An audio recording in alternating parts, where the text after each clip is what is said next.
Selamat datang di channel saya Serangga Gatal. Jangan lupa di subrek, like and share. Mimin doakan semoga kita sehat semua. Oke, kita mulai. 8 pegunungan monster di Dazu memiliki keanehan dan keganjilan tersendiri.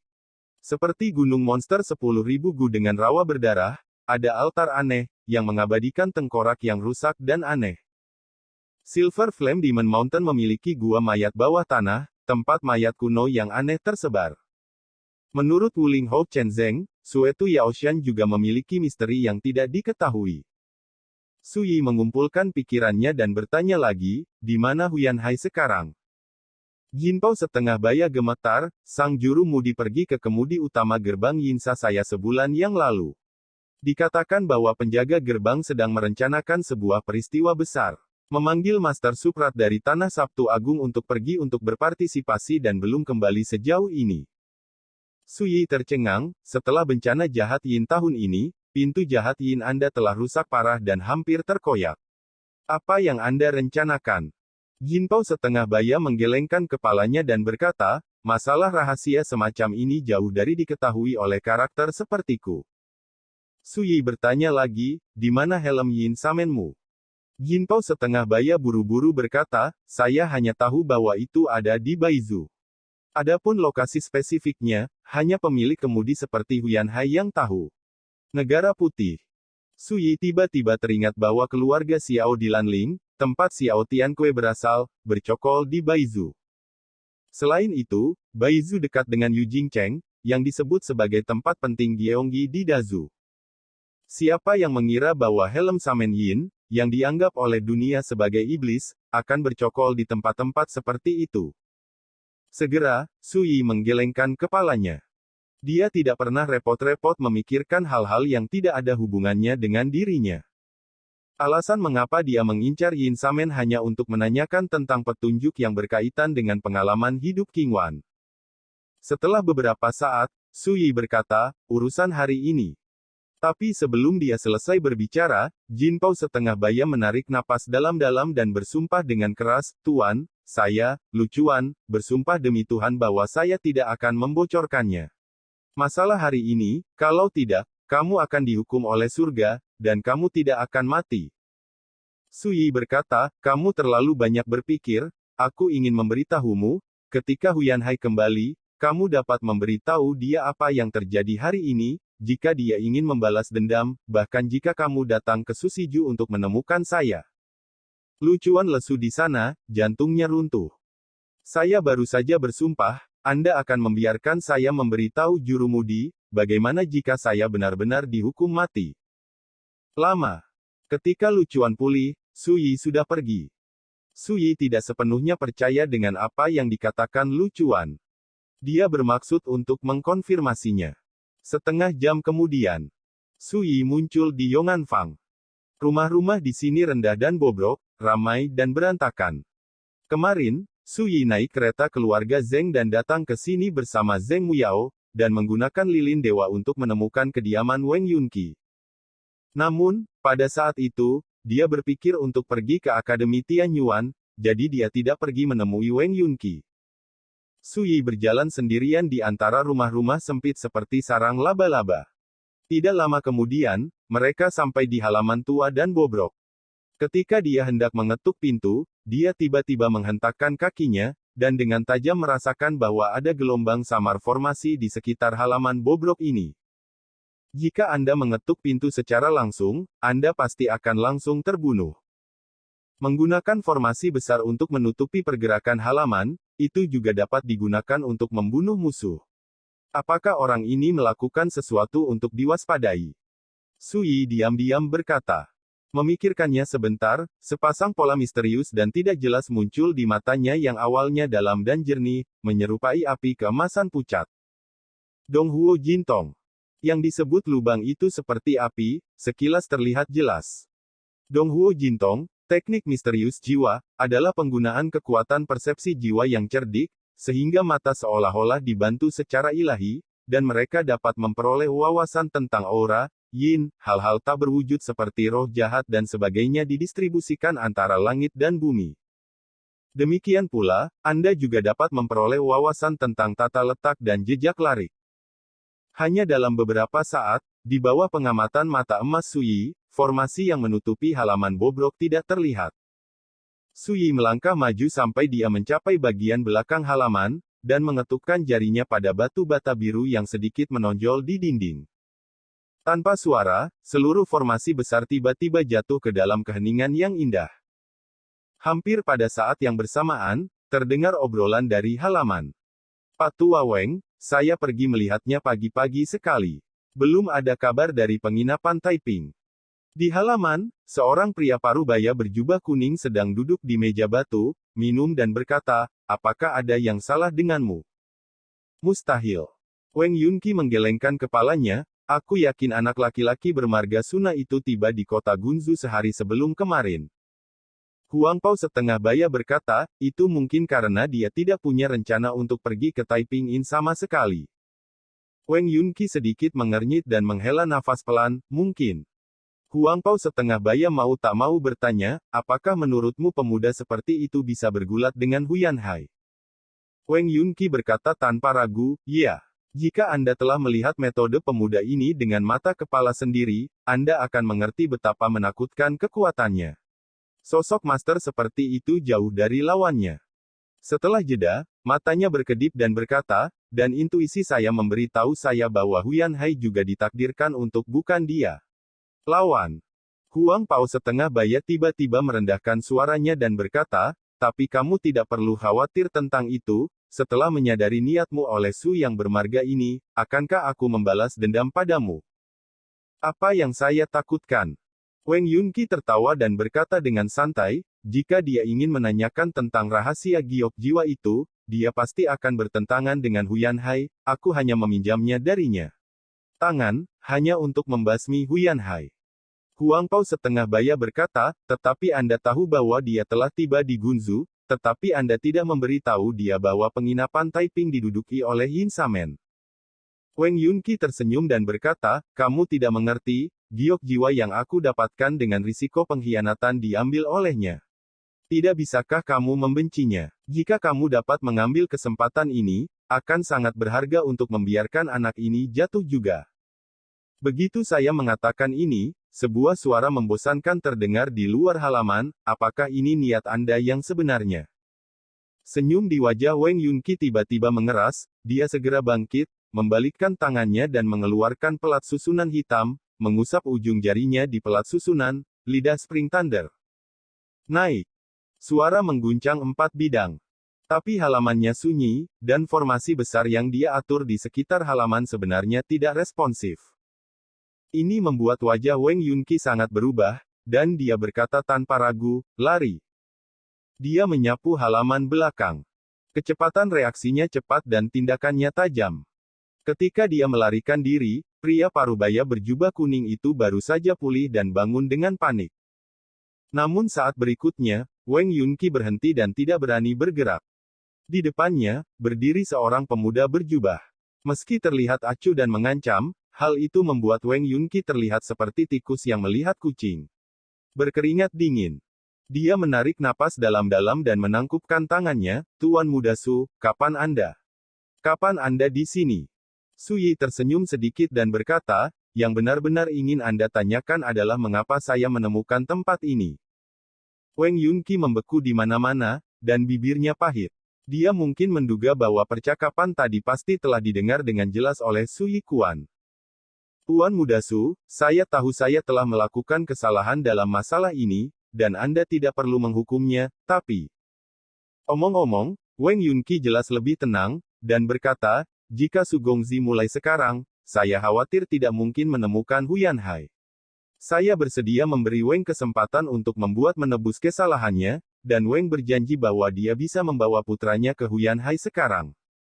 Suyi tertawa dan berkata, apakah menurutmu tanpamu, aku tidak akan dapat menemukan Huyan Hai?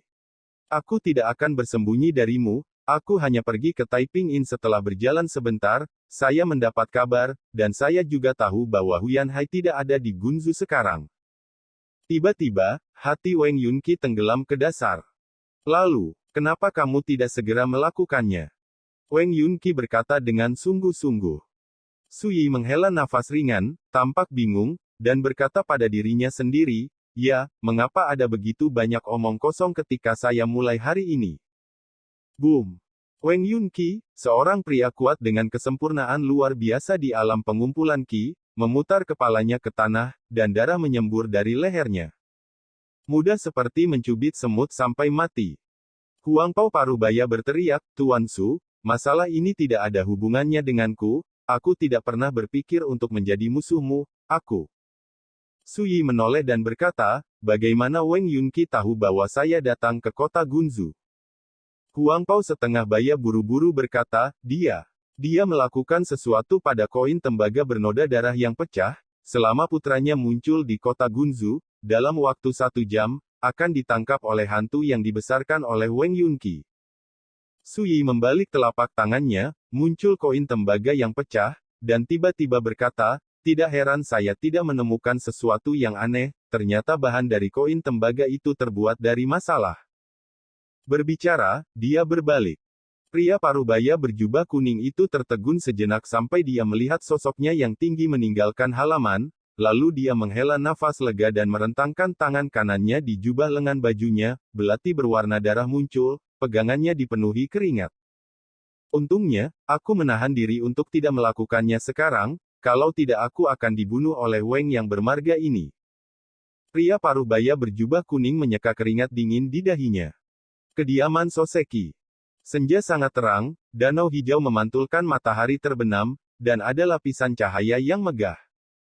Ketika dia melihat Su Yi kembali, Cha Jin, yang telah menunggu di sana, segera bangkit dan berkata, Tuan muda, saya telah mengirim Nona Ling Sui ke Akademi Tianyuan, dan Penatua Zhuge King akan membawanya menemui saudara perempuannya secara langsung. Su Yi bersenandung, dan bertanya dengan santai, apakah makan malam sudah siap? Cha Jin mengangguk dan berkata dengan lembut, saya juga membeli 2 pot anggur tua yang baik, jika putranya tidak senang, selir saya bersedia menemani Anda untuk meminumnya 2 cangkir. Su Yi terkejut dan menunjuk ke hidungnya, apakah menurutmu aku terlihat tidak bahagia? Cha Jin menggigit bibir merahnya dan berkata, suka. Pak, ketika Anda tidak bahagia, mata Anda akan menunjukkan jejak ketidakpedulian dan keterasingan. Meskipun sangat halus, itu benar-benar berbeda dari Anda di waktu biasa. Sama. Selain itu, di sore hari, Anda suka berlatih meditasi, tidur, dan duduk di kursi rotan dalam keadaan linglung, tetapi Anda tidak suka berbelanja. Tapi kali ini kamu keluar selama 2 jam, itu terlalu tidak normal. Selir itu adalah seorang wanita, dan intuisiku memberitahuku bahwa kepergian Nona Ling Sui membuat suasana hatimu sedikit berbeda dari biasanya, kan? Cha Jin berkata dengan suara rendah, tidak berani menatap mata Su Yi. Su Yi menatap brokat teh sebentar, dan berkata, ayo pergi, makan malam. Berbicara, dia berjalan langsung ke paviliun, tetapi dia merasa sedikit aneh di hatinya. Apakah wanita ini belajar memahami pikirannya sendiri? Makan malamnya sangat kaya, semuanya adalah hidangan favorit Su Yi, dan 2 toples berisi 10 jin ditempatkan di sana, yang terlihat cukup menakutkan. Melihat ini, Su Yi mengangguk puas, anggur dan makanan malam ini enak. Cha Jin menyingsingkan lengan bajunya dan memberi Su Yi semangkuk bubur terlebih dahulu, lalu tersenyum manis dan berkata, bagus jika kamu menyukainya. Setelah itu, dia membuka toples anggur lagi dan mengisi Su Yi dan dirinya sendiri. Di bawah bayang-bayang lampu, keindahan kulit lebih baik daripada salju, halus dan cerah, dan alisnya penuh kelembutan. Hari ini, dia mengenakan rok kasa indigo, dengan sanggul tinggi dan pelipis mendung, yang melengkapi leher angsa yang ramping dan wajahnya yang indah dan cantik. Lezat. Tuanku, selirku akan bersulang untukmu. Tijin mengambil gelas anggur dan meminumnya sekaligus, dan tiba-tiba wajah cantik seperti Suet Nefrite muncul dengan sentuhan merah, halus dan menawan. Su Yi mengambil gelas dan meminumnya dan berkata, sudah berapa lama kamu di sini di Dazhou? 1 tahun, 3 bulan, 19 hari. Teh brokat tanpa ragu. Su Yi terkejut, ingat dengan jelas. Mata Cha Jin menunjukkan jejak melankolis, Dazhou bukan kampung halamanku, aku merasa kesepian, dan terkadang ketika memikirkan kerabat dan teman di rumah, aku akan menghitung dengan jariku. Setelah menghitung hari-hari itu, aku mengingatnya dengan jelas. Sui mengangguk dan berkata, itu sifat manusia. Di mana anakmu? Apakah kamu merindukan kerabat dan temanmu? Cha Jin bertanya sambil menuangkan anggur. Sui berkata dengan santai, aku tidak mau. Sui melihat penampilannya yang kusam dan tidak bisa menahan tawa, dan berkata, ketika Anda benar-benar melangkah di jalan, Anda akan mengerti bahwa di jalan ini, hanya ada dua hal yang akan selalu bersama denganmu. Cha Jin penasaran, apa? Sui minum segelas anggur dan berkata dengan ringan, kesepian dan ketekunan. Hanya beberapa kata, tapi itu membuat hatinya goyah. Dalam 108.000 tahun terakhir, dia telah menyaksikan terlalu banyak perpisahan antara hidup dan mati. Orang bisa berada di sekitar. Cha Jin sedikit bingung, dan berkata, jika itu masalahnya, mengapa kamu masih mengejar Dao? Sui berpikir sejenak, dan berkata, gunung itu ada di sana, menunggu seseorang untuk mendaki ke puncak, di mataku, ada jalan pedang yang lebih tinggi. Setelah itu, dia menggelengkan kepalanya dan tertawa, kamu tidak mengerti. Cha Jin mengerutkan bibirnya dan tersenyum, aku akan mencoba memahaminya nanti. Cha Jin menemukan untuk pertama kalinya bahwa Sui, yang selalu menghargai kata-kata seperti emas, juga banyak bicara, dan kata-katanya sederhana dan lugas, seringkali dengan misteri yang menarik. Terutama, beberapa pengalaman Sui secara tidak sengaja berkomentar terkait kultivasi, selengkapnya. Mungkin karena terlalu banyak minum, Cha Jin menjadi lebih berani, dan mulai memuntahkan air pahit. Mengatakan bahwa dia juga merupakan penerus yang luar biasa dari generasi muda Sekte Roda Bulan. Tidak ada kekurangan pengagum, tetapi Anda, Sui, memperlakukan saya sebagai pelayan. Sui juga sedikit merokok. Ini adalah pertama kalinya dia minum sedikit setelah dia secara sadar terbangun dari ingatan masa lalunya. Mendengarkan muntahan Cha Jin seolah dianiaya, dia tidak bisa menahan tawa. Menjadi pelayan seseorang Su, apa bedanya dengan mengubah hidupku melawan langit? Memikirkan hal ini, Sui mengeluarkan setumpuk halaman kertas penuh karakter kecil dari lengan bajunya dan menyerahkannya, ambillah.